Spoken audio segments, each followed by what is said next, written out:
پھانسی کے پھندے دیکھ کر مولانا کفایت علی کافی کے ہم سنتے تھے، غازی علم الدین کا سنتے تھے، لیکن ممتاز قادری نے جو کیا ہے وہ تو غازیوں سے بھی سبقت لے گیا ہے۔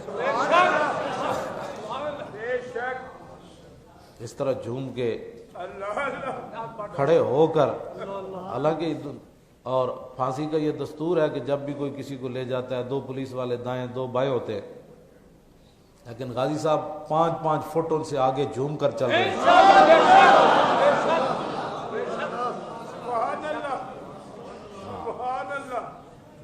وہ کون سی چیز تھی؟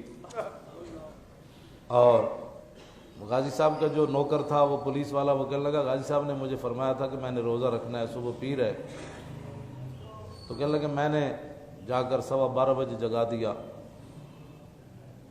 تو غازی صاحب نے کہا سحری ہو گئی؟ انہوں نے کہا نہیں جی سحری نہیں ہوئی، آپ کا سفر آخرت جو ہے وہ شروع ہونے والا ہے۔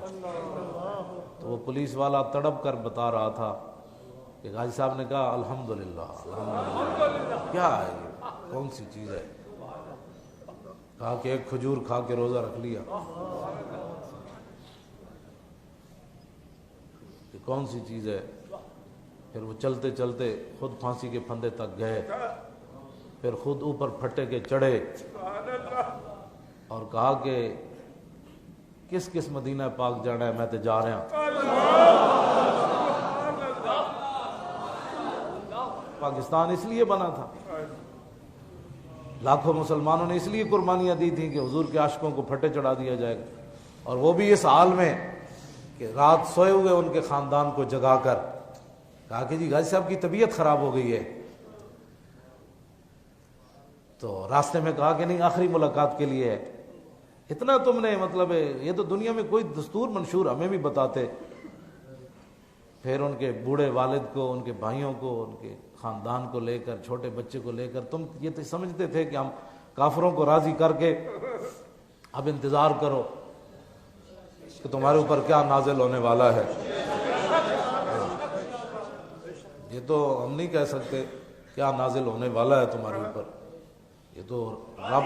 توجہ بھائی، توجہ بات سنو یار، بات سنو۔ تو غازی صاحب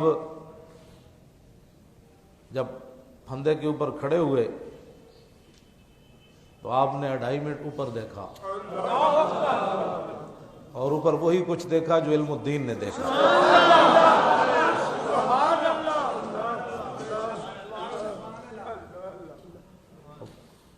مالک فرما رہے تھے بھائی پھندے تک آؤ، آگے سنبھال لیں گے، آؤ تو صحیح نہ بھائی۔ تو مالکوں 2.5 منٹ اوپر دیکھنے کے بعد جلاد کو کہا کہ جب تک میں لبیک یا رسول اللہ نہ کہوں نا۔ یہ ہے اصل امت کو نعرہ جو دے کر گئے کہ پھانسی کے پھندے کے اوپر بھی دودھ پینے والا بچہ چھوڑ کر بندہ جائے، اور اب وہ چلتا پھرتا ہو اور دیکھ کر آنسو بھی نہ آئے۔ جیل میں غازی صاحب نہیں روئے، خوشی سے بھی رونا آ جاتا ہے نا، لیکن غازی صاحب نہیں روئے، اور ان کے ابا جی بھی نہیں روئے، باقی بھائی روئے، لیکن ممتاز قادری کے والد نہیں روئے۔ بتاؤ اے بوڑھا آدمی ہو اور بیٹا جا رہا ہو جوان، ہاں جی ہرا بھرا لہلہاتا گلستان جا رہا ہو، اور باپ کی آنکھوں میں آنسو بھی نہ آئے، اور وہ شیر جا رہا ہو اور اس کی آنکھ میں آنسو بھی نہ آئے، تو یہ کون سی چیز ہے جو غازی صاحب کو اتنی دلیری کے ساتھ لے گئی؟ یہ وہی بات ہے جو صحابہ کو بدر میں لے گئی، یہ وہی بات ہے جو صحابہ کو احد میں لے گئی، یہ وہی بات ہے جو صحابہ کو خندق میں لے گئی، یہ وہی بات ہے جو صحابہ کو سمندروں میں لے گئی، یہ وہی بات ہے۔ اگر کسی کو سمجھ نہ آئے تو ہمارے پاس تو کوئی نہیں تھرمامیٹر، یہ وہی بات ہے جو 1400 سال کے بعد بھی ممتاز قادری نے کر دکھایا۔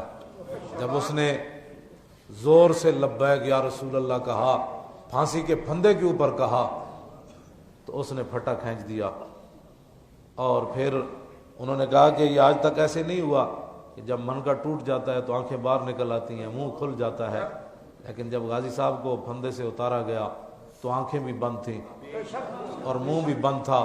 وہ آنکھیں بند کرنے والے کون تھے؟ اور منہ کو سمیٹنے والے کون تھے؟